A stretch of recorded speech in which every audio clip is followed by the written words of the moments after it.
welcome to the same thing on a different day. Or to be exact, I guess things. Essentially, this video is just problems with GT Sport in a nutshell. This is far, far, far from all of GT Sport's problems.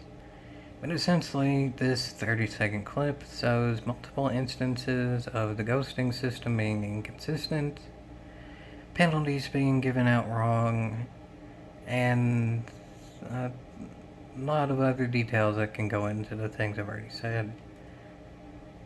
Like the things I already said is to sum up the video, and well, this would be the details of those things. This is the second race that I did of the combo of last week's weekly races. Daily, weekly. Let's be honest, it's weekly. PD doesn't need to lie to themselves, it's weekly. Race A, Sardegna C, with the Dodge Super Bees. I like this car. It's Mopar. It suits my driving style. I'm decent at this track. It's short track, so a lot of people are pretty good here. And yeah, overall sounds like a good combination, doesn't it? But well, as y'all seen from a video that I did before, something's already been a bit off. Just in practice, I go wide and get a big run to the line, like an unfair amount, using all of the entrance to the pit lane to do it, and there's no penalty. But then yet I have one tire onto the rumble strip and another first turn of the track. Man, it is a penalty. So they don't penalize you for running into the pit lane entrance to get a run up, but they do penalize you for having one tire on the rumble strip one time. It's just some practice. This is a race. Again, this is the second race I've done in this combination. The first race that I did might be its own video of the entire race. But this is just a clip because this entire race, plus some others, are on the live stream that I already did. The Win in a Mopar Challenge video that may get its own video to discuss live streams as a whole, but use that as an example. I'll see on that. There might not be enough time for that on my end, but we'll see. For now, though, this is this. And first, y'all may be thinking, why isn't this just a rantating? Because it's the same thing, different day, it's a rant. Well, that's kind of the point of rantating, is I want to put new stuff on there. It's on a new platform, it's still a pretty new idea. An example of a new thing would be NBA 2K has an update that ruins the game even further. So then I discuss it on that channel. GT Sport, they ain't updating this penalty system anymore. We have what we have, and what we have we just have to either deal with or not race. So rantating is essentially going to be new content because those videos don't really compound on one another. They're just individual videos meant to be viewed as singular. This main channel has a lot of videos that kind of compound on one another to see how the penalty system has somewhat changed, but overall been terrible throughout the years, plus other things like the ghosting system and all like that. Putting on this channel allows me to link to other things that have been on this channel in the past for reference, so y'all get more what I'm saying in this video. I mean, overall, this video is GT Sport problems in a nutshell. If y'all don't know those problems in the first place, it wouldn't work to put this on the other channel, because the other channel I don't have anything to springboard off of for y'all to know the problems, so therefore it's on this channel. So that sounds kind of convoluted in a way, doesn't it? But at least there's a shred of sense in there. What's about to happen, though, there's no sense to it whatsoever. Yeah, there's no logic to it whatsoever either, but at this point I think PD's logic is actually kind of clear. Do nothing. They've done enough in their eyes, so now they're just not going to do anything. They've moved on. GT Sport's pretty much dead. They're doing the absolute bare minimum. They're still having FI events. They're still having trickle-in cars and such, but there's no way we're getting a 500. This is what we have. This is it. And, well, this is what we have in a nutshell. Also the clip, and then I'll analyze it. Like I'm rantating, but this is the main channel because it leads a lot of context. A lot of context.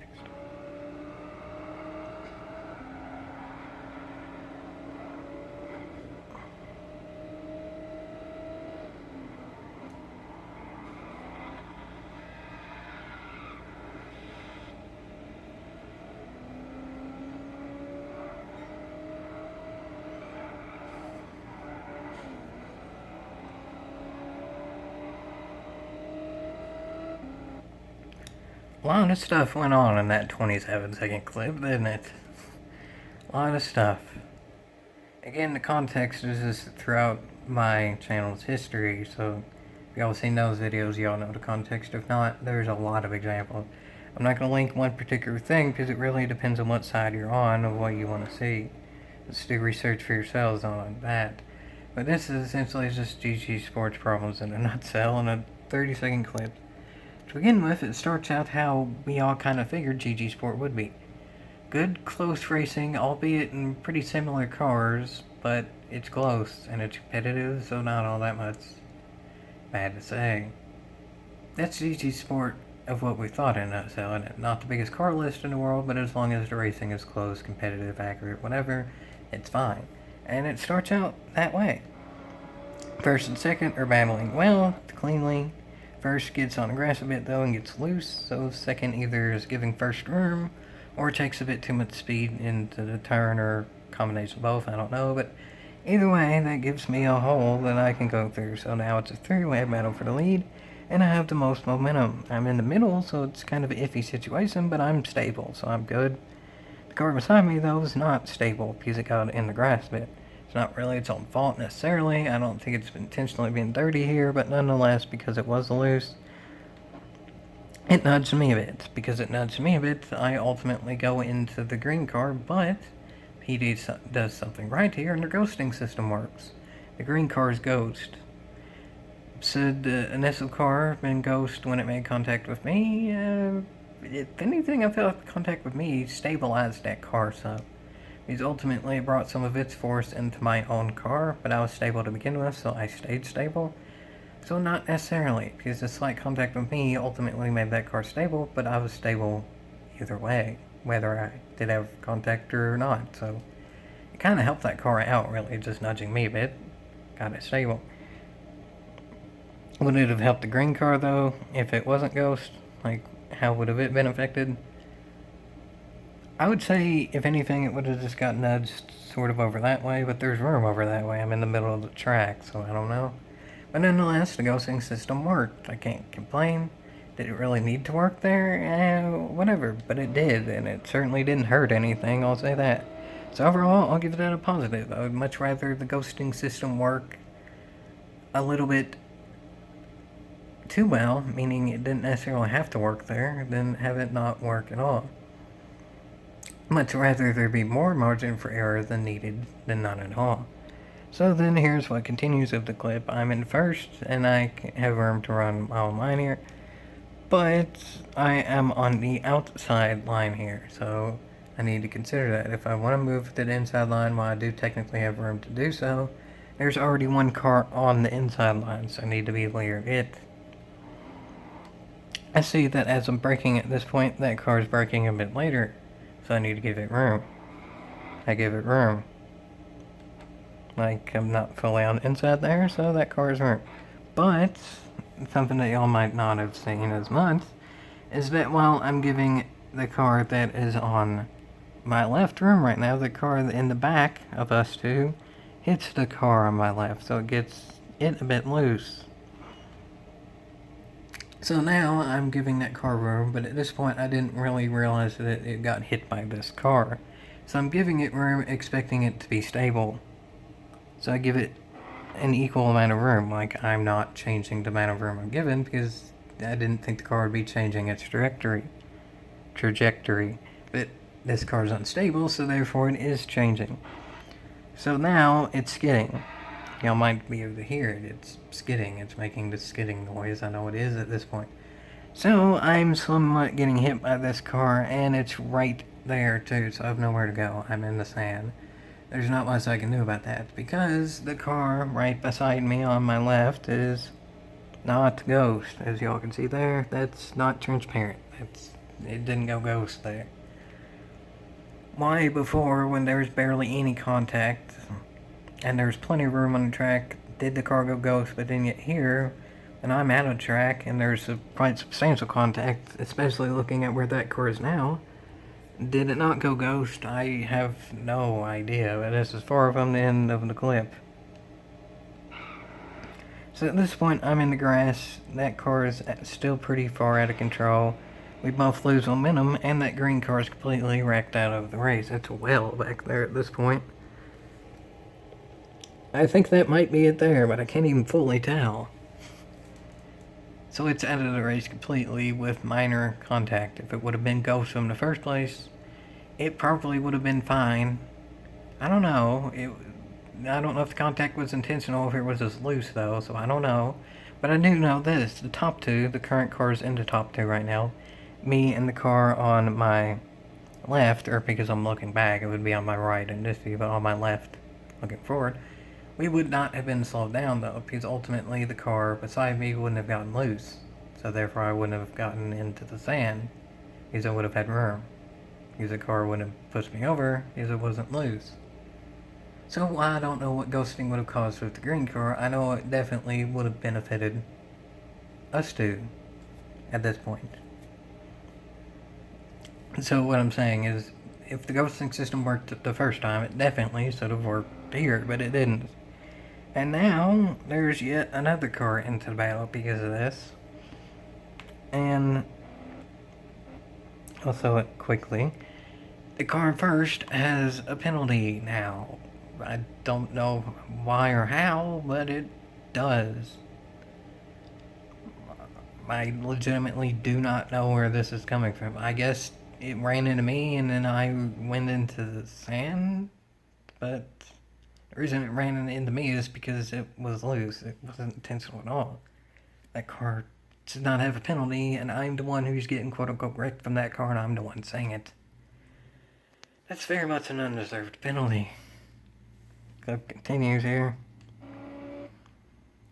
Third is on my inside, so outside of this view, but inside going into the next turn, because looking back here.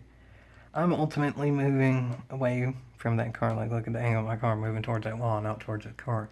That car is moving away from me as well. It's turning left while I'm turning right.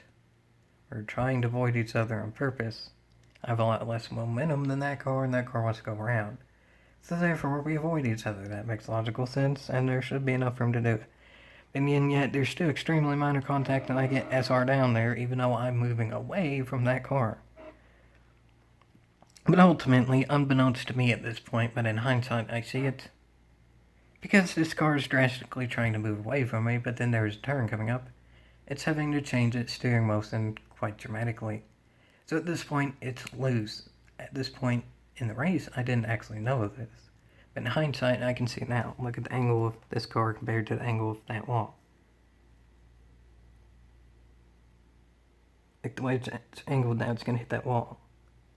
Like, look at how this car is angled. It's angled like how you are in a turn to essentially make the turn. But this car, it ain't. So, I didn't know this at the time, but in hindsight, yeah, this car is loose. It's not stable enough to make that turn.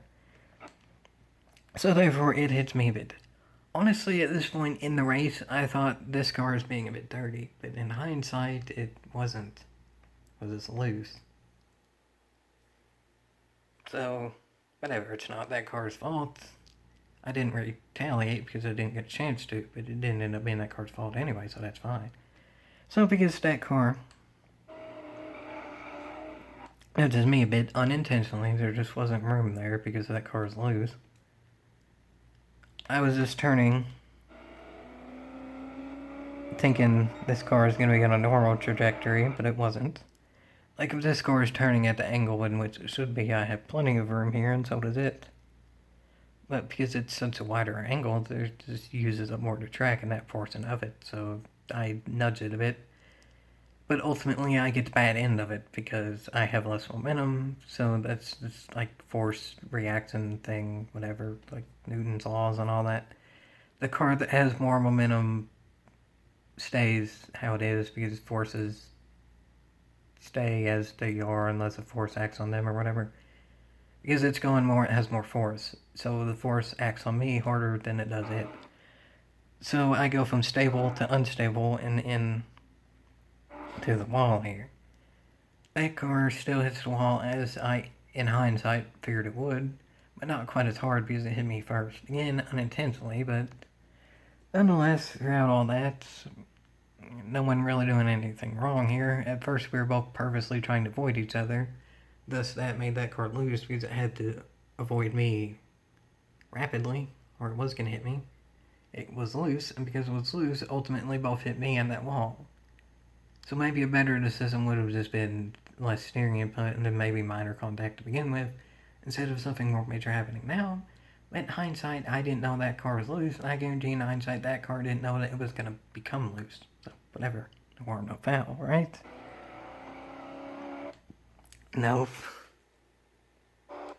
Wait for it, folks. That car gets a 1 second penalty, and I get a 4 second penalty.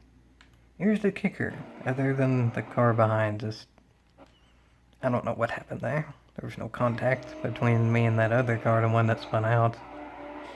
I was completely not involved in that whatsoever, so I don't know what happened there. But nonetheless, I figured I'd mention it because I looked back at that point. I did notice it when the race was happening. I don't know what happened, though. To this day, I still don't know what happened. What I do know happened is that I get a 4 second penalty. And in the modern GT Sport updates, it explains why you get a penalty. It's done that for the last 2 or 3 updates now.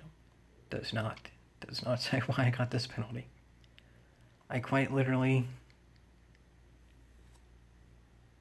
Right there, there's proof.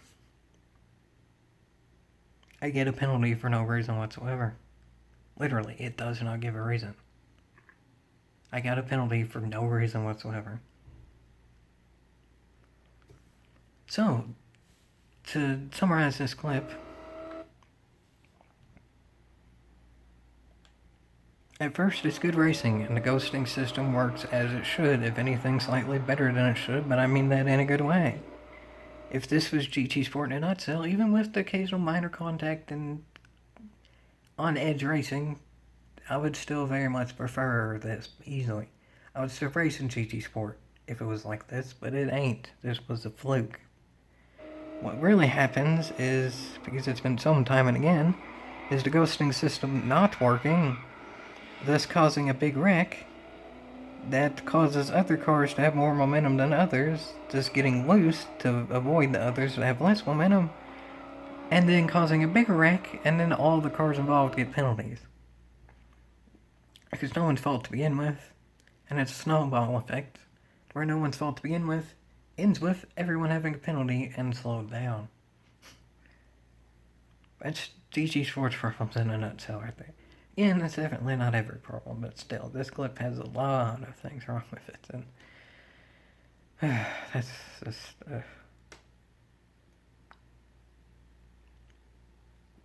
The main reason I'm making this video at this point is, honestly, I feel like my channel at this point has become... I'm that guy who rants about GT Sports. That's like what my channel is known for now. I don't necessarily like or hate that. If y'all like it, then I like it. If y'all don't, then I don't. If y'all like this content, y'all prefer me to do this content. If y'all want me to continue doing this content, then I will. But at this point, it's up to y'all. I'll say this, I don't like racing in these races when they're like this, but I don't mind bashing PD because they cause this. I feel like eye for an eye does work in this situation as well. If PD screws me over, I want something in return. And in turn, the return is that I bash them, people see it, and then maybe they don't race because of it. So PD loses some players because they lost me some SR and some time and all more stuff than just this. Again, this is just one clip of many on my channel, so you don't want to see this at this point. If you do, I'll continue. If not, then I think I'm just kind of done in general. I'll still do monthly updates, blah, blah, blah. I've gone over that on my channel as well, but, I mean, yeah, folks, this is... It's all in the same situations, just different clips. PD's not going to change. We have to change at this point. There's nothing PD's going to do now. We just have to accept that. And I can accept y'all's decision on whether you want to see these videos or not. But nonetheless, we can't accept PD continuing to do this. What we have to accept is that PD is going to continue to do this, but we can't just let them. We have to realize they are going to do this, but we also have to fight that they're doing this. That's why I don't mind making these videos, because this is a fight. But these races in general are just so terrible, it's not exactly the funnest thing for me to do these races. If y'all want me to continue though, I will, and if y'all think these are worth yeehaw, then I guess I do too. If y'all think it's yeehaw, then yeehaw.